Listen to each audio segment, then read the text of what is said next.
The atmosphere is chilling as dark entities creep towards you from the shadows. You can hear tortured screams echoing from distant corridors while doors slam angrily. This is just a few of the ways the ghosts of Trans-Allegheny Lunatic Asylum let you know they're watching. Hey dissectors, you asked and you shall receive. Today's episode is for the followers out there who said they enjoyed haunted hospitals, and today's is something special. Trans-Allegheny Lunatic Asylum. One doctor even had the misfortune to attract a ghost with unfortunate consequences. It followed her home, and even to this day it still gives her trouble. From an asylum filled with murderers, rapists and other violent offenders, what chance did the other patients have? People who might have been suffering from substance abuse or depression. They were like lambs to the slaughter when no one was watching. If you enjoyed this video, don't forget to check out our other episodes and maybe hit like and subscribe. Now, while construction started in the 1800s, it had to cease in 1858 when the Civil War was taking place and the Union soldiers wanted to use the land. Finally opening its doors to the public in 1864, the Trans-Allegheny Lunatic Asylum, also known as Western State Hospital, was a Kirkbride-style psychiatric facility. Thomas Story Kirkbride was a mentally ill man himself, but not wanting to be remembered for this, he put in place an idea that would be used throughout many hospitals of the time. He believed patients should be free to roam the hospital and its grounds, that giving them freedom would help them to heal and be cured of their illness. Now, maybe when the patients first came to the hospital, this was a good idea, to a degree. No one was causing any concern. People were getting rest and quality care. In a hospital that was said to house 250 patients in their own private rooms, some even had fond memories. I remember the Thanksgiving thing was great. We had great turkeys, and the Christmas thing was wonderful. It was like a fairy tale atmosphere. It's like I must be in heaven. I'm not in a nut house, I'm in heaven. But by 1863, things took a drastic turn when an increase in mental health diagnosis led the hospital to being overrun. A further 500 patients were admitted to an already full facility, leading to rapid struggles with living conditions, food supply and care. It got so bad that you'd find many people crammed into a room made for one. And by 1938, the asylum was at 6 times its capacity. At its peak in the 1950s, that figure went up to 2,600. Now remember, it was only meant to house 250. With no more space left inside patient rooms, people were being made to sleep in the hallways of the hospital or in empty, freezing cold rooms with no bed. The doctors and nurses had their heads in their hands as they were severely outnumbered and supplies running dangerously low.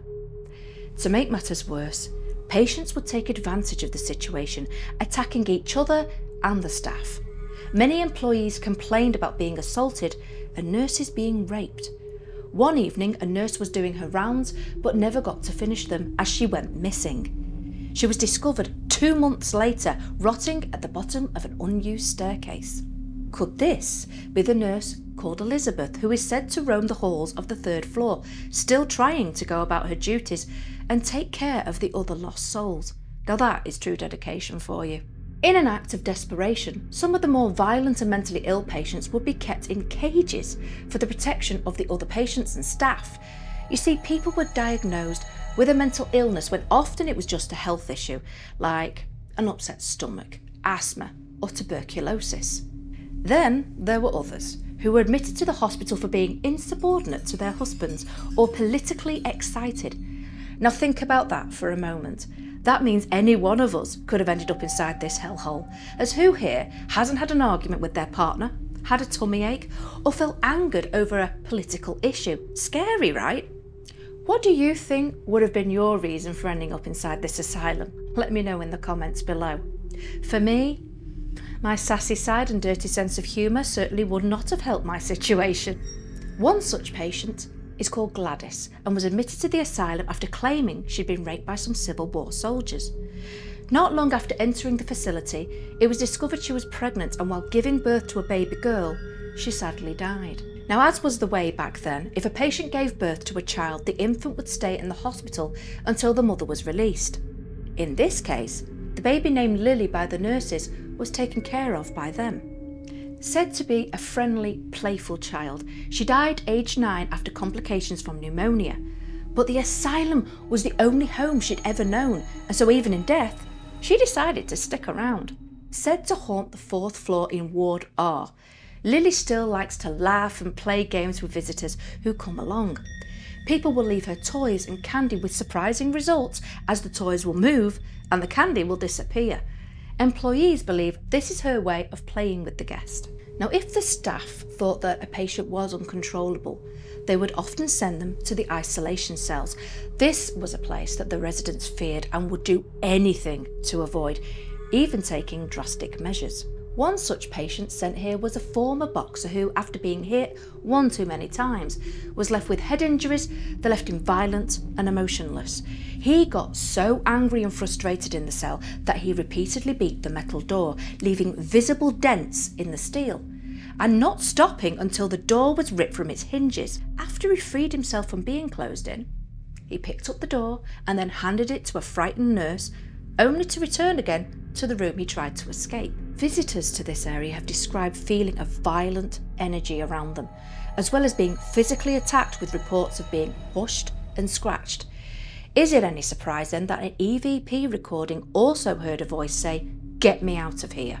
You would have vulnerable residents being attacked by the vicious patients, and fights were a common thing. It must have been terrifying, especially when many were already dealing with their own personal struggles. One such patient lived on the 3rd floor of the asylum, called Dean. Said to be a shy man who kept himself to himself, it seems that 2 other patients loved nothing more than to brutalise him, trying to kill him on several occasions. These guys were called Big Jim and David Manson, so vicious that they were on the asylum's top 10 most dangerous men list, which then begs the question, why were they even allowed to roam freely amongst patients who were already vulnerable? Sadly, things didn't end well for Dean. After trying to hang him by 2 bed sheets tied together, they cut him down and dragged his body so that his head was positioned under the bed frame. These sick bastards then jumped on the bed frame until it touched the floor. Dean, even to this day, is still tormented by these 2 thugs. He has been described as a quiet spirit who has spoken a few times to visitors to the asylum, as well as heard crying quietly. But this soon changes when an energy enters the room and 2 shadows suddenly appear. Big Jim and David have made people feel physically ill and uncomfortable when in their presence, with cold spots also detected, making me personally feel so sorry that Dean has never got to escape their bullying. But they weren't the only tormentors inside though, as others found themselves being slaughtered at the hands of aggressive patients.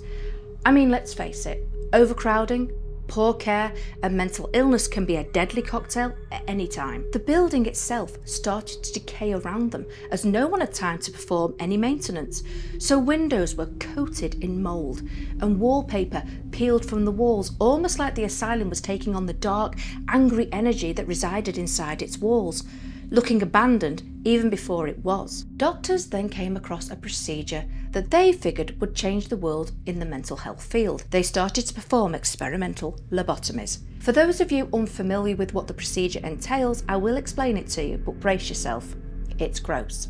They used the ice pick method, which involved slipping a thin, pointed rod into the patient's eye socket and then smacking the end of the rod with a hammer, which severed the connective tissue in the frontal lobe of the brain. This was a procedure that was meant to help people, make them feel like their old selves, when the reality of it was far different. It would often leave patients walking around like zombies with no personality as their neural connections were severed.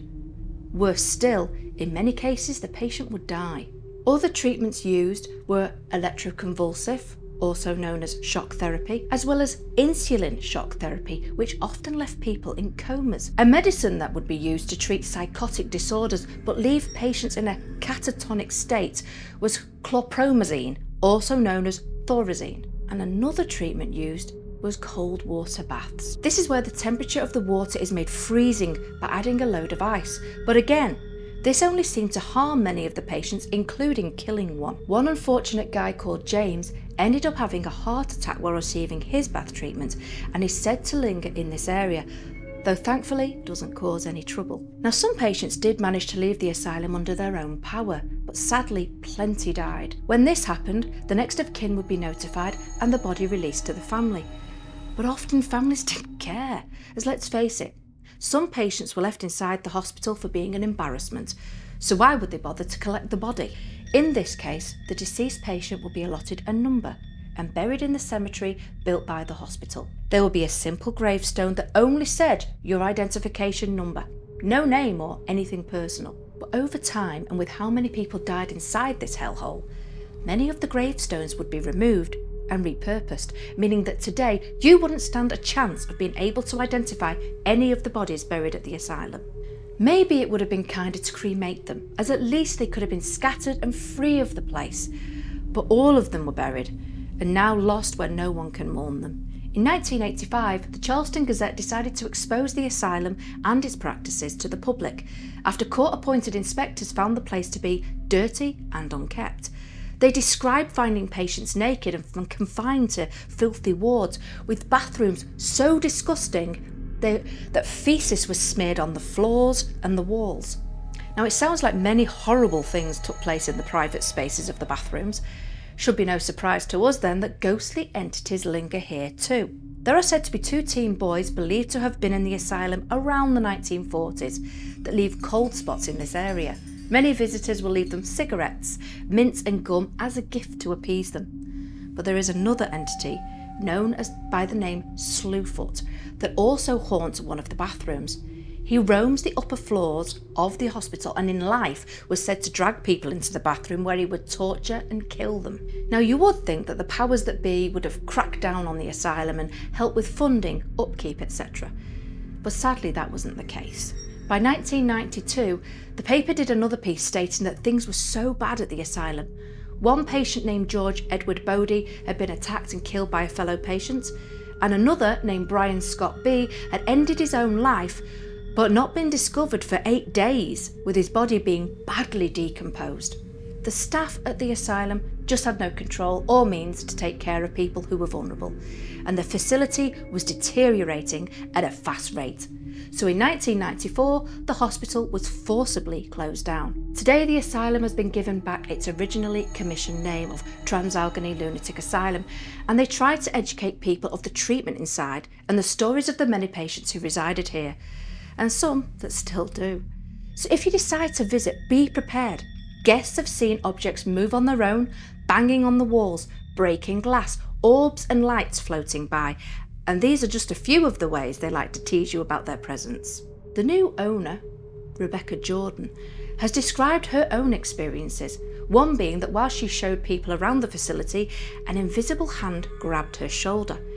She also described a man who first made himself known in 2008 when he spoke to some paranormal researchers. On the EVP, he called himself Jacob and asked where his beer was. Strange, I know, but even weirder is that 3 years later, Rebecca received a gift which included patient admission forms from 1890 to 1892, and one of the names stood out from the rest. It stated that in 1892, a man called Jacob Ayers was admitted for being an alcoholic. On the admission paperwork, it stated, "I see he's been admitted. He's an alcoholic, he's delusional, and thinks everyone is hiding his beer." I wonder if anyone ever leaves him a gift of a 6-pack. I'm pretty sure after all these years, the guy has worked up a thirst and be really grateful for it.